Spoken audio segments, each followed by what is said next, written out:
We are the Crawfords. We have 6 kids and are hiking the Appalachian Trail, a 2,200-mile hike from Georgia to Maine. We don't know if we can finish it, but we are doing it together. Take care. Yeah, nice meeting you. Take care. All right, bye. Bye-bye, Well, we're starting off again. Feels good. I'm like a little anxious. Feels good to get going though. It's like snowing right now. So that makes it feel a little bit daunting, but I'm ready to do this again.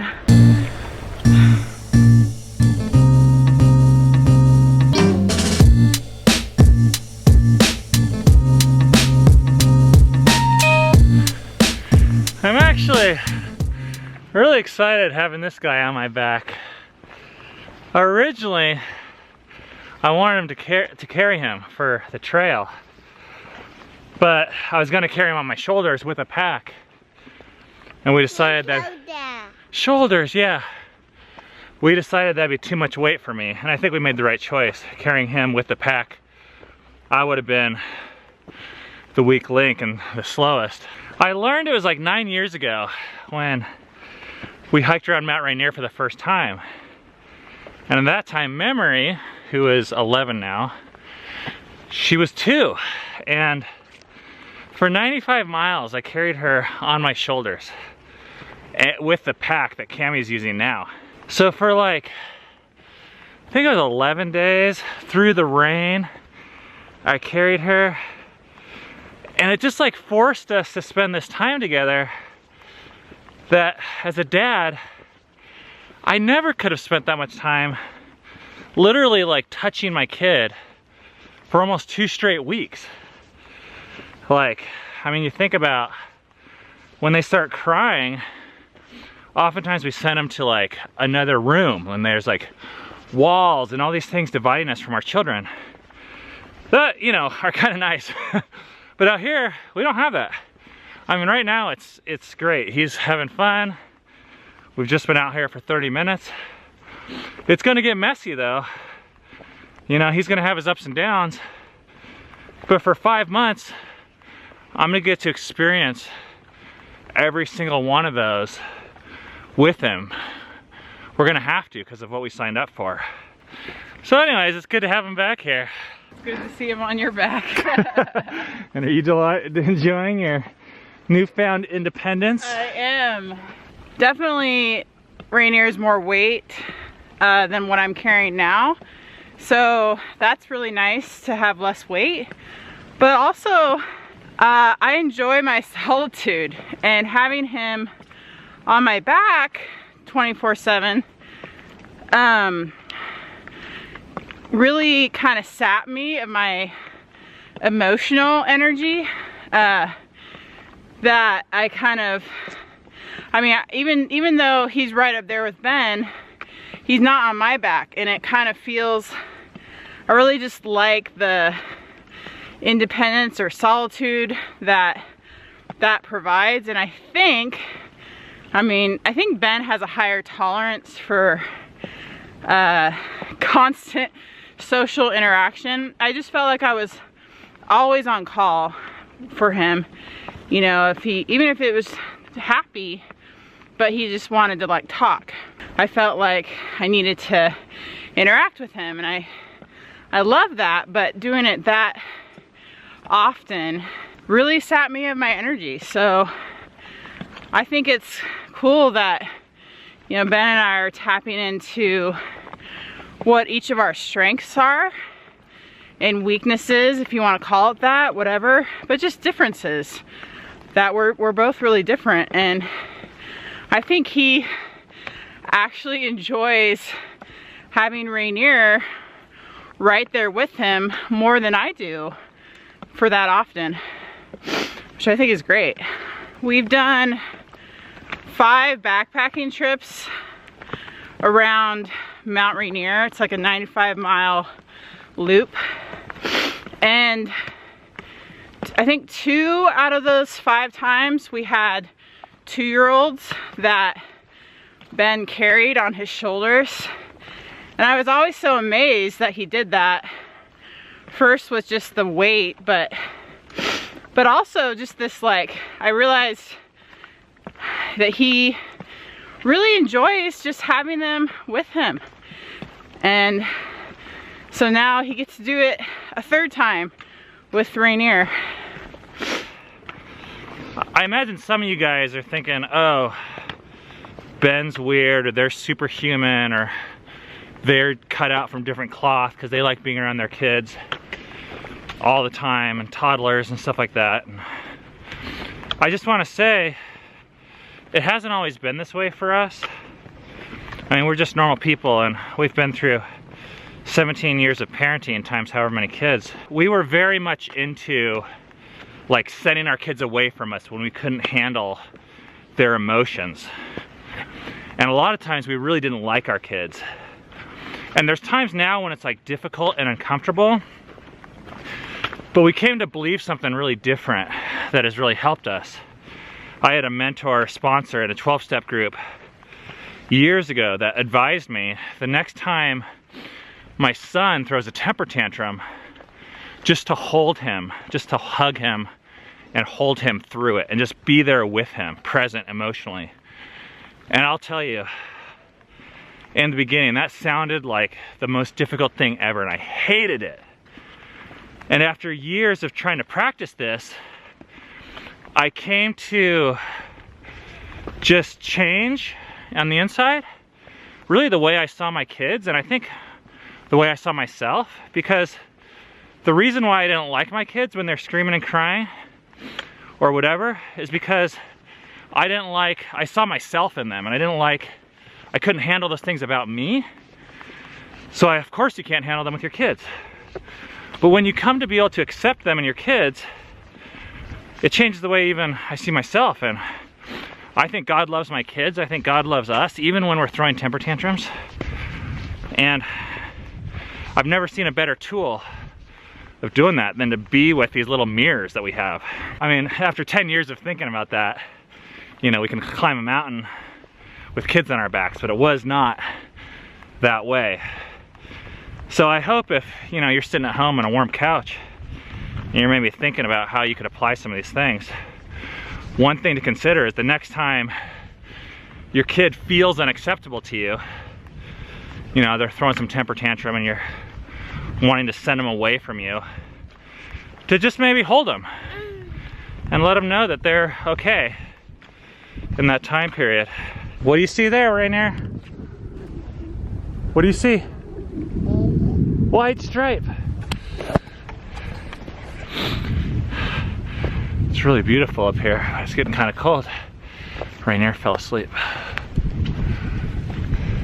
Man, I can't tell you guys how beautiful it is up here. There's this like light dusting of snow on everything. And even though it might look super cold, like we're not wearing gloves, well, I'm not at least. And the other day, you know, there was no snow, but I was wearing gloves and a down sweater and nothing was warm enough. So, you know, it's beautiful, but it's not crazy cold right now. It feels really doable.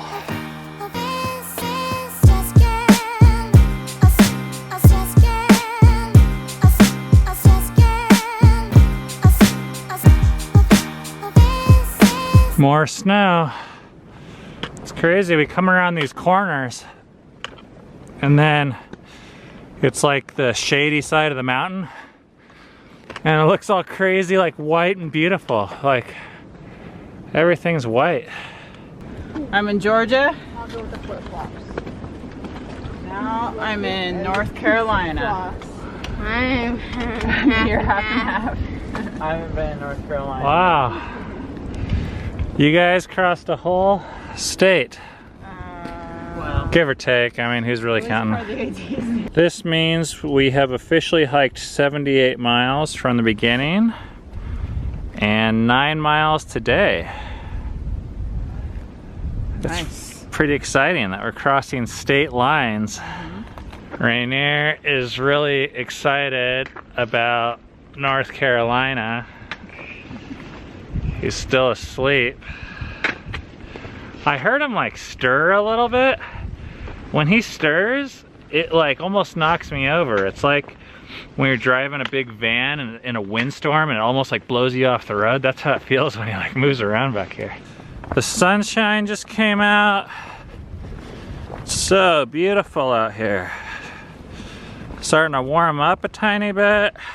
We just passed by two guys, hikers named Matt and James. And 2 nights ago, our family walked out to Mexican food and from the hotel, and we ordered our regular amount of food, and the bill came. Well, the bill didn't come actually. It turns out our server told us someone paid for it, and they pointed to these 2 guys over there, and there was these 2 guys named Matt and James from Seattle. So we just saw them again. It was really cool. One of the things I like about being out here is it doesn't really matter like how much money you have. We all go through the same stuff, and a little bit of kindness or compassion goes a long ways from anyone out here. We've experienced a lot of that. We finished our lunch break like half an hour ago. We're making killer time. But Rainier hasn't woken up for, I think it's like 3 hours. He's sleeping back there.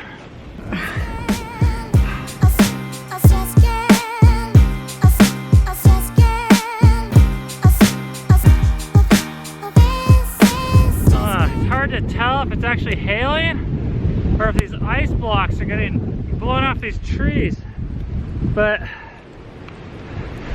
either way, these are like serious pieces of ice up here. Look what we just stumbled upon.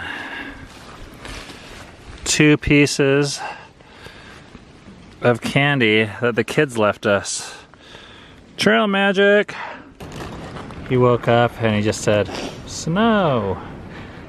Dude, this is getting nuts out here. We're like climbing this pretty steep hill, like full snow. But look who woke up. Hi. Hi. You eating cracker? Yeah. We're like going through these horizontal ice hailstorms, and Rainier is saying, cold, owie. And then the hailstorm stopped and he says, no, owie. And then we just had this like shouting battle, him doing the shouting, because of 2 things. One is we told him he can't just eat crackers for lunch, he has to have meat and cheese, and he didn't like that. And then he didn't want his mom to help him with the water, he wanted to get the water himself. And we said, no, you need help. So he was like screaming for probably a good solid, I'd say 3 minutes. It's just funny how we're in these like crazy extreme circumstances, and the things that he's like crying about are the same things he'd cry about at home. But he's done now, and I told him that I had something special for him. What do I got for you, Rainier? What do you have? Are you ready for a fruit snack? All right, this is like our secret weapon. We keep a pack of these on hand, and I don't know, maybe give them 1 every hour or so. Okay, ready, Rainier? Here you go. Open your mouth. Oh, you got it? Yeah. All right.